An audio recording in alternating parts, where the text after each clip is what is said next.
Hey guys, and welcome to this episode of How to Watch a Movie as a Christian. My name's Riley. I'm PJ. And I'm Ben.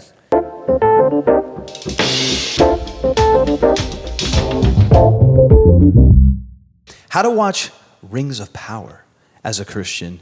Now, we saw Rings of Power when?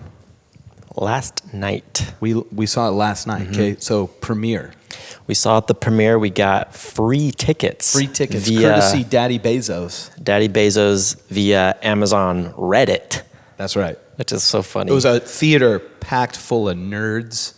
And then us. Now, Rings of Power, if you weren't aware, is the new show by Amazon Prime Video, and it takes place in the second age of Middle-earth. The actual plot of the show is not based on any novels that J.R.R. Tolkien wrote, but based on let me get them. I brought, material. So here's Return of the King. So the plot of Rings of Power is not based on this novel. It's based on the appendices. We want to know, how should followers of Jesus watch Rings of Power? And so to do that, we want to ask a couple questions. And the first one is this. In Rings of Power, whose story is being told? Whose story is being told? That's the first question. So Out of the 30 characters, yeah. the primary story being told was Galadriel's. Galadriel. Yeah. Now, what That about was my Galadriel? take. Who is Galadriel? So Galadriel is you would know better as far as her upbringing. She's that blonde lady, right? The blonde lady from St. Maud. Gotcha. No, she's in the Peter Jackson movies. She was played by Cate Blanchett. Mm-hmm. She's the an one elf. that gets all intense when Frodo shows her the In ring. place of a dark lord, you shall have a queen. She was super scary. She does that thing. So here she's played by Morfydd. It's a Welsh name. Yeah, Morfydd. I couldn't pronounce it. Morfydd Clark. It's a really cool name. And so it takes place 2,000 years, 3,000 years. Before the ring, the Frodo and the ring. So Galadriel is one of the high elves. She was born in Valinor. She's one of the Noldor, which is kind of the light elves. They call them the light elves. Mm-hmm. So she's kind of this like grief-stricken character who's like on a quest. Yeah, she's on a hunt to eradicate evil itself, which is awesome. I love that aspect of it. So the show actually follows her. It really, she's the main character. Totally. That's, at least in my perspective, that's what I got from it. Yeah, and there's a few other people that are in there, equal parts story being told. Who are they? Well, there's Elrond, half-elven. Then you have Prince Durin, who's a dwarven prince in Khazad-dûm. You have Bronwyn and Arondir, who live in the Southlands. You have... Who are those people? Well, in the show? Bronwyn is a girl, a woman, a human girl. And Arondir is an elven, what would you call him? Like a policeman? Oh, that storyline with the... Yeah, I guess. Okay. Yeah. Then we got these Hobbit-ish characters. Harfoots. Yes, the Harfoots. Nori Brandyfoot and her friend Poppy Proudfellow. And they are... Why do I know these names? I don't know. It's amazing. I've been studying them too much. I already forgot, so... I should be studying for my sermon, but then there's so this is the story, and we're answering the question, whose story is being told? Mm-hmm. So the meteor comes and crashes, and it's some mysterious man at the core of the meteor who Nori Brandyfoot discovers. Yeah. So that's one of the big mysteries and one of the huge controversies among Tolkien fans. Oh, what's the as far as controversy? the timeline is concerned, right? Yeah. All right, clue me in. Okay, so the big meteor comes down, crashes where the Harfoots dwell. Nori sees it. She goes to check it out. Her friend is behind, and she's asking all the elders or unelder Harfoot. Sadok Burrows, his name is. Sadok Burrows. He's also an astrologist. He follows the stars. Yeah, because he has this big book. He's The skies are strange. peeling through. That was a cool scene. Anyway, so she's questioning, obviously, and then meteor hits within that crater it creates that is just currently on fire. And within the fire is this semi-nude, old-looking man. Thankfully, not fully nude. Thankfully not. He's got a little cloth. It's TV-14. Family friendly. He's scary, though. Who they refer to in the credits, at least, as the stranger. The stranger. Oh, I didn't see that. Yeah. So the controversy is, here's Amazon making up story and adding character and condensing the timeline. But so it's people don't like that because you're not just adding characters; you're adding Gandalf. You can't just. Well, that's a theory. We drop don't him know in. who the stranger is Okay. yet. We've only seen We've two only episodes. seen 2 episodes. Gotcha. There's just a wizard-esque guy with a gray beard that speaks to animals. Gandalf-like. Yeah. Very Yeah. Gandalf-like, yeah. Well, so here's the question. Whose story is being told? That's the plot. Galadriel talking to Elrond, talking to Gil-galad, who's the king of the High Elves. Then- Gil-galad basically disbands Galadriel's troops Yeah. and says, stand down, you've accomplished your goal, evil is vanquished, this is a time of peace. I'm granting you permission to sail to the land of the gods, to live forever in paradise. And she says yes, but then on the boat, right before the opening of heaven, which is like, Oh my Dude, gosh, that was that amazing. scene. That was I got crazy. I was like, chills. Yeah. because reading these books, you wonder, what is that like? But honestly, I remember reading about this, and that is pretty much what I pictured. yeah, totally. And so I think they I was worried nailed that it would just be like some deity on a beach. Yeah. So it was this this boat coming in. They're all like really ready, trooped up, and then a huge wall of cloud, kind of a dark side and a light side, and they parted. They light parted, pours and out. during this scene, Galadriel's on a boat along with the rest of her troops, and there's this like ritual going on. Yeah. Where there are This these like dismantling of armor and there garb. are these women clothed in white robes. Yeah, and like who are- veils even. Yeah, with veils, who are disrobing and taking off the armor of all the troops. and their weapons too. Yeah, and they're they're laying unequipping down them. their weapons. It felt very like right on. Like it feels religious, is what I'm saying. What's the what is it revealing for our time? Them going to Valinor? it You're saying reveals- it's like going and dying, or what? I think that it's like in a fantasy story, you have the elves who were worshippers of Eru Ilúvatar. Like on Numenor, which is of course ruled by men, but you'll see this. There's a temple to the gods, or to the one God. So there's worship of the one God in Middle Earth. They don't get into that in Lord of the Rings, but that's part of the story.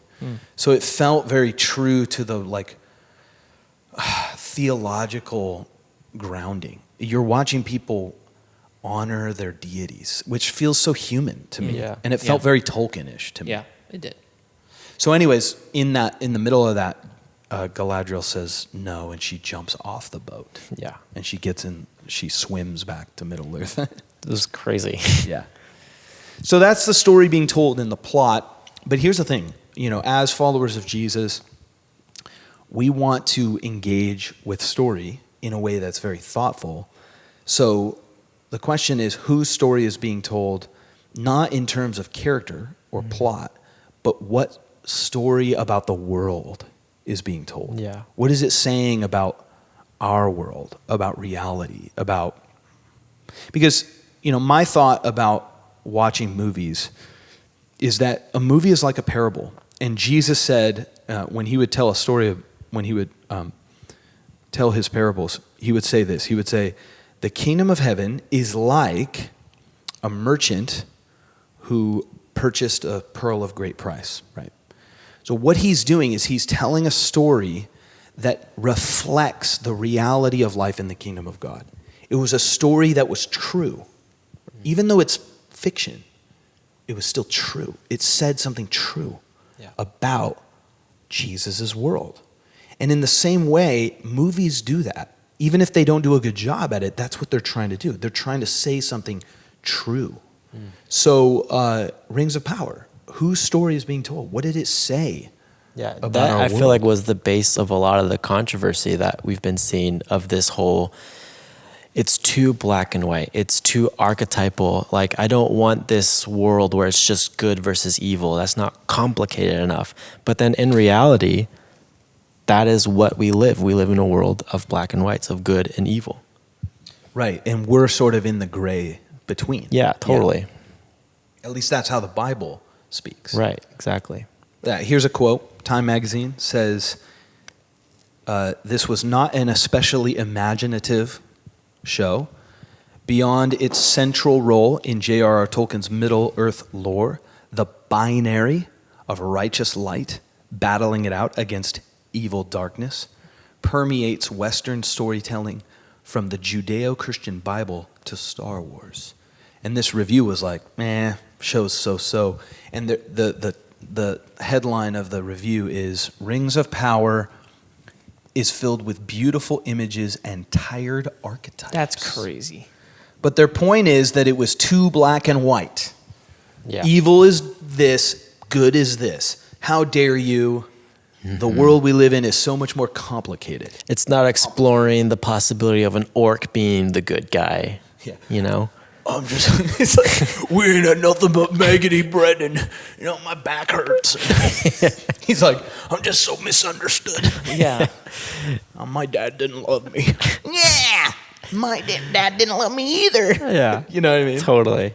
It was kind of just terrible. It's kind of just how would you, why would you do that, I guess? Why would you fill it with gray characters? I guess why would you want something like that when it clearly is a story of good and evil? I know, I agree. It's I think the reviewer says it. You read it in the quote. It says it permeates the Middle-earth lore. Yeah. The binary of light and dark permeates Middle-earth. So in essence, they're saying it was too faithful to Tolkien. Yeah, which as fans of Lord of the Rings and Tolkien's writing, you're like, that's what we want. That's what we want. We want that plight of good versus evil. I don't want Middle-earth stuff to feel like Better Call Saul. Totally. Mm-hmm. Like the slow degradation of character, which, by the way, is one of the best shows I've ever watched. Yeah. So it's not about what is good and what is bad. I think Better Call Saul is top 5 of all time, in my mind. Part of the use of Lord of the Rings in its storytelling is that it is archetypal. Yes. It's doing that. It's painting broad strokes about reality. So being archetypal is kind of the whole point. That's the whole point. So and that was the worry, I guess. Amazon's making this thing. It's going to be, I don't know. I like things that are archetypal. I'm a simple guy. Well, okay, so there's controversy on both sides. This reviewer says it's too black and white, too good versus evil, too much archetypes. But other people in the YouTube world and some friends of ours are saying, in real conservative Christianity, they're saying it's too woke. Mm-hmm. Don't watch it. They're going to destroy the archetypes. They're going to tear down what Tolkien built. They're going to tarnish his legacy and stuff like that. That's what they're worried about. I didn't get that. Yeah, I didn't get that either, which I think just leads to don't just read what you see on the internet and take that as fact. I think you should have your own thought and your own opinion on it. So as a Christian, we watch it, and we can decide for ourselves. Yeah, because even if it's is this too woke or is this too archetypal, if that's how you say it. So I get what they're saying. It's too archetypal. Sure. I mean, I thought that was amazing. But I don't understand how people could say one is too woke. I don't know really what that means. So here's where that comes from. Yeah. Why is that bad? What's happening there? Well, let's talk about where that came from, because this show has been plagued with controversy for a year now because of Amazon's marketing has missed the mark on showing how what Tolkien is like. Like he proudly wrote stories in the vein of good and evil, and in fact, interviews with him. He fought in World War I, and World War I was the first war where machine guns and tanks were used, right? So Tolkien actually wrote about this in his letters, that it was the first battle where you were killing people with bombs. Bombs would be another one. You were killing people with planes, tanks, machine guns. So everyone you're killing is a mile away. and you're disconnected from who they are. Yeah. Whereas like every battle before that was like swords and rifles You that you had to can't put a reload, right? face. And so when he wrote Lord of the Rings, it was to recapture the black and whiteness of something, to have something certain, where your enemy was a twisted, jacked up monster rather than a young man who looks exactly like So you. he was writing it in response to something. Exactly. So the war made it so, yeah, maybe it was gray. If you're on that side, you're the good guy. If you're on this side, you're the good guy. Yeah. So this is saying there's a good and evil. I mean, obviously he believed in Jesus, and the story of Scripture is that there's good and evil, and that good wins in the end. And the story of Scripture is that the evil is not, if you trace the evil, you don't trace it back to the person. You trace it behind the person to the powers of darkness. Yeah. That's what Paul is saying in Ephesians 6. He says, our battle is not against flesh and blood, right? Like those fellow human beings who are hurting you, that's not the real war. Yeah. The real war is, he says, the powers and principalities behind them. Satan, the domain of darkness, sin, stuff. So when you believe that, when you hold to cosmic evil, like Tolkien does and like the Bible does, it allows you to see people in your world, maybe even people who are really unjust and wicked people, but you're allowed to see them as humans who are deceived into sin and deceived into evil rather than the source of evil, Gotcha. which allows So- them to become your mission field rather than your enemy. Okay, back to the Lord of the Rings. So we got, what's his name? Bad guy, big baddie? Sauron. The wokest thing about this is that it was too true to Tolkien. Exactly. Here's a question then. When we talk about like movies, stories, content, is there any reason why a Christian should not watch something or give it a shot? Or, we're talking about how to watch Rings of Power, and I think the main controversy is, should I even give this show a shot because it looks pretty dumb, or I can't believe they did that, or the controversy around the characters or around the agenda. But should a Christian listen to that and go, well, I guess it's just to this or to that, so I guess I'm not going to watch it? Or is there no reason why a Christian shouldn't just go, well, let me see. Yeah. Let me see what it is. So there's two things here that I think there's should this info be in my head? Should I really be taking this in and considering this?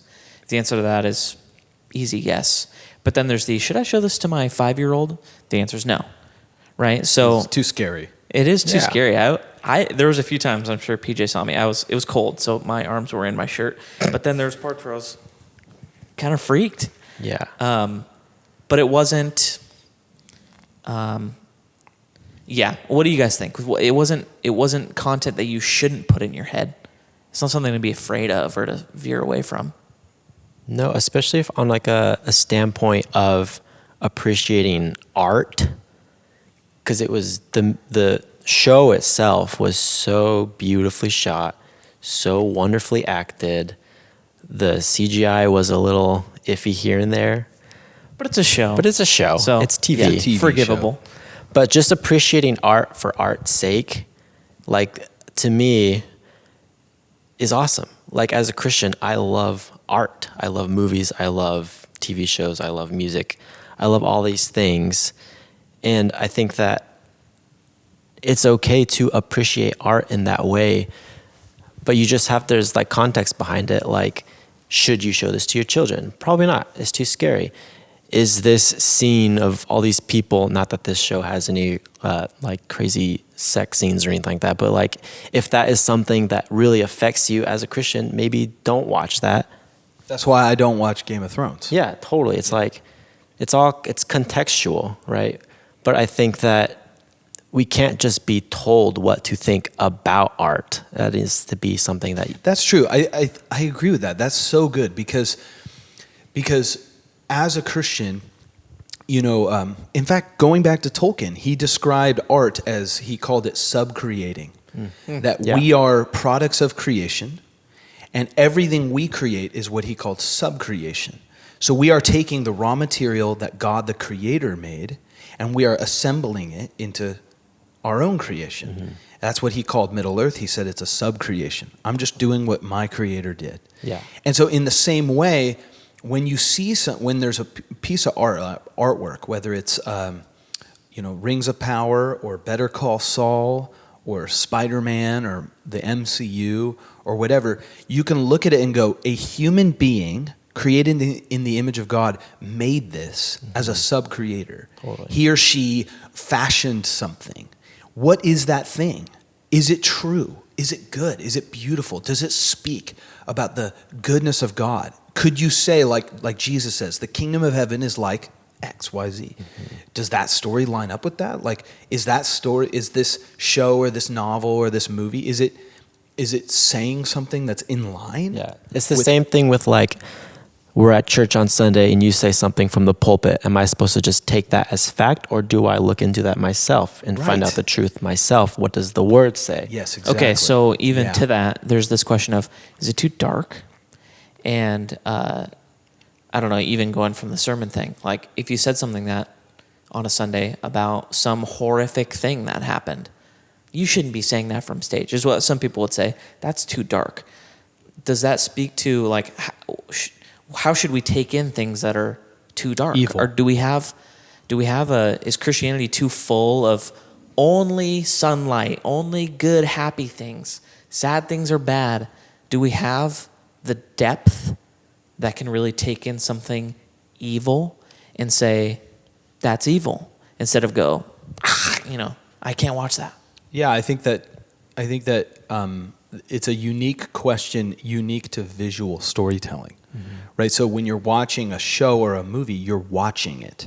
But when you read the story of Samson and Delilah, which is jam-packed with murder, adultery, betrayal, and all kinds of foul behavior, you read it, it's like, well, no one is concerned with it. It's just a different medium. However, I haven't seen that story in my kids' Bible. So there is even then a concern that this biblical content is inappropriate for my kids, which is why we read the actual Bible to our kids, because I want them hearing about all that stuff. Yeah. God put it in there. Yeah. So, but when you get into visual storytelling, you're getting into different questions. Should I look upon this stuff? Mm-hmm. Should I see it? Should I consume it? And I would say that the default answer is any subcreation by a human being should be able to be seen by another human being. Mm-hmm. No Christian should just outlaw all art or a piece of art or a work of art. It needs to be analyzed. It needs to be seen. It needs to be engaged with. Even if the answer is rejected. Even if the answer is rejected. My kids have said, I want to watch this show, and I will give it a viewing. And I will go, you know what, this is rated G, but what it says about life in the kingdom of God is utterly false. We're thinking on a different level here. What do I want to? It's not what do I want to show my kids. What do I want to teach my kids about life? That's why I asked the question: whose story is being told? Is this story true in the sense that it reveals something real? Yeah. So far, does 2 episodes in, parallel the reality of a follower of Jesus. Yes. What are we learning? Right.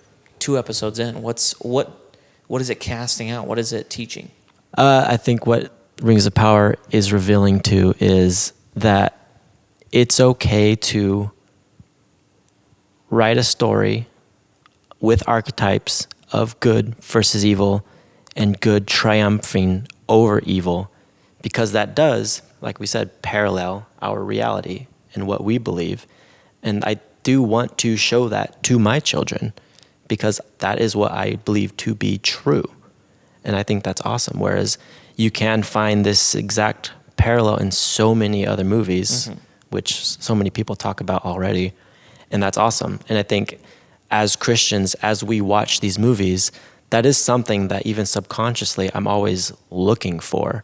And if I don't find that, does that mean I don't like it? Not necessarily, but that's something that I'm not going to accept as truth in my own life. Yeah, and I think this will be something we talk about in other movies, as an example, is some movies deliberately say something untrue.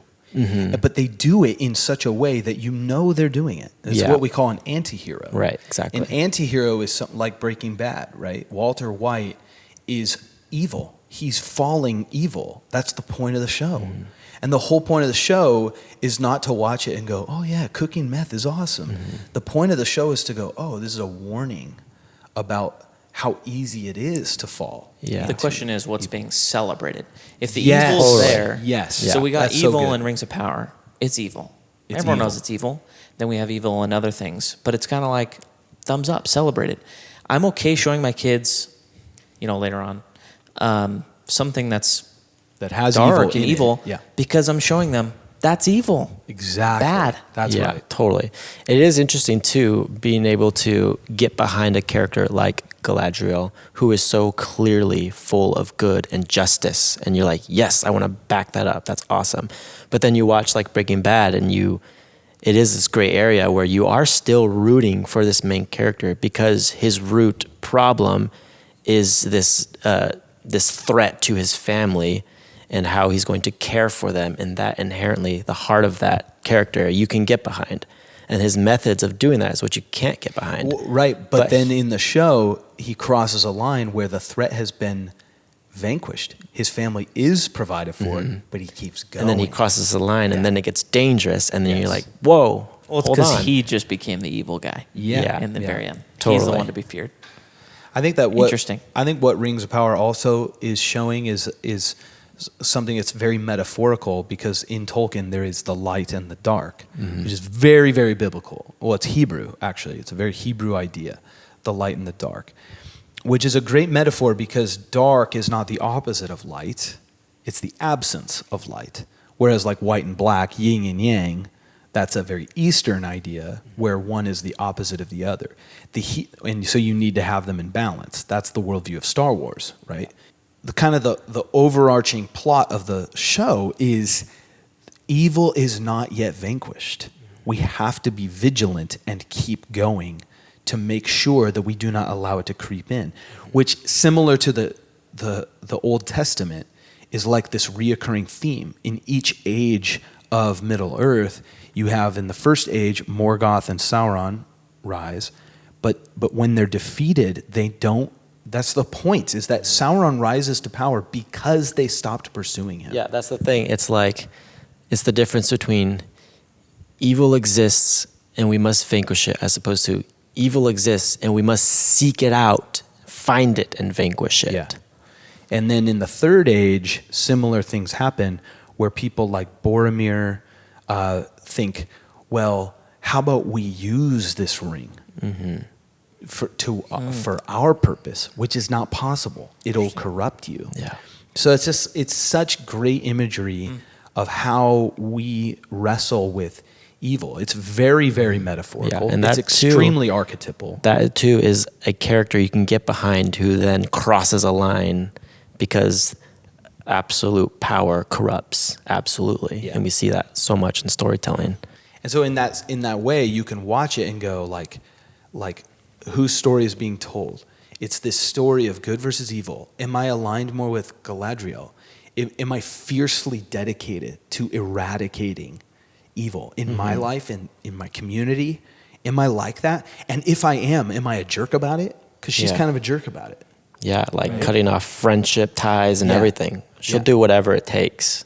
Or are you like the Hobbit characters that just simply distance themselves, have Hide a from it. feast, Yeah. hide from it? Ignorance is bliss. Or are you kind of like the little boy? What's his name? Theo. Theo. Curious About it. Hiding. Finds a sword. Hides it under the floorboards like a playboy. Yeah. Yeah, Yeah. Ooh. that was crazy. His blood creeping That towards the scene sword. was so cool. That scene was creepy. So what's- that orc was freaky. Yeah, that was scary. Yeah. For real. I really enjoyed that. I was thoroughly scared. I get scared easy, but I was excited that I was scared by it. I thought that was fun. It was good. It was making evil exactly what it should have been. Totally terrifying and Powerful. Yeah. Yeah. Guys, this is so good. Last question before we go. PJ, How are you watching Rings of Power as a Christian? Well, I'm watching it with a very stoked and excited attitude because I went in with very low expectations. Really? Because honestly, I did feed into the media a little bit. I read some Reddit reviews. Skepticism, Yeah, the I hate read brigade on the YouTube. wokeness, the archetypes. It got to me a little bit. It made you go, Yeah, because it was teetering on weird subjects that I thought had nothing to do with what I want it to be. Anyway, all that to be said is I loved it, and I think I will continue to love all 5 seasons of it, and I can't wait to see how they get to the last alliance of men and elves. Yes. I am so excited about all of that, and I love, like we talked about, the parallels that we see. And you can see also, you see Tolkien's, it's interesting because it's like Tolkien is an outright Christian man, and this is made by a very non-Christian production company. Mm-hmm. But to stay true to Tolkien's writings, you have to portray the gospel that Tolkien was referring to. There's a line that Celebrimbor says to Elrond. He says, "True creation is sacrifice." Did you catch that? Yeah. So good. Yeah, Totally. That was intense. So you don't write that line without some respect totally for the professor. Yeah.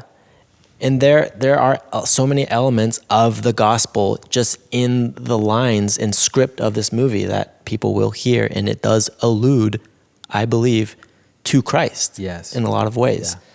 Yeah, I think I agree. I'm 6 months ago, I saw some of Amazon's marketing, and I was like, "Oh Lord, please, God, no! What have they done?" Right? But then other details started coming out, and I was like, "Okay." And then the soundtrack came out 2 weeks ago, and that's been on repeat. Bear McCreary's soundtrack. Oh my gosh! Wall-to-wall bangers. Done. Yeah. Well so done. good. Wall-to-wall hits. So good.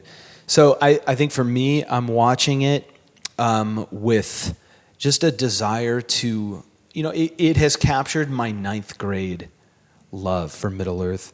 When I first heard that they were making a Lord of the Rings, I was in 9th grade, and I had read the books, and I was so thrilled. And I remember watching Fellowship of the Ring for the first time at midnight and going, I did not like that at all. But then by the 6th time, I saw it in theaters 6 times. I was like, no, this is the best movie ever made. Yeah. But what I did love immediately was the portrayal of things that had only existed in my imagination. Mm-hmm. Totally. And this one it's the same thing. It's like Khazad-dûm, Eregion, and Valinor. Whoa, the 2 trees of Valinor. Whoa. Yeah. It was like out of Elden Ring, it was so epic. Yeah, so much of the imagery was exactly how I pictured it reading it as a kid. Yeah. And that just struck a chord with me. I'm not super hopeful for the rest of it. I just don't know. I'm a little pessimistic or cynical, but this one I'm really excited about. It's going to be really good. It's going to be really fun. Figuring out who not possibly Gandalf is, and exploring more of the dwarves' place. What's that place called? Khazad-dûm. All of it. It's just so cool. It's gonna change this next season of life because it's gonna become our weekly watch. It's gonna be fun. Awesome. So that's how we watched Rings of Power, episodes 1 and 2. We are Pacific Parable, and see you at church.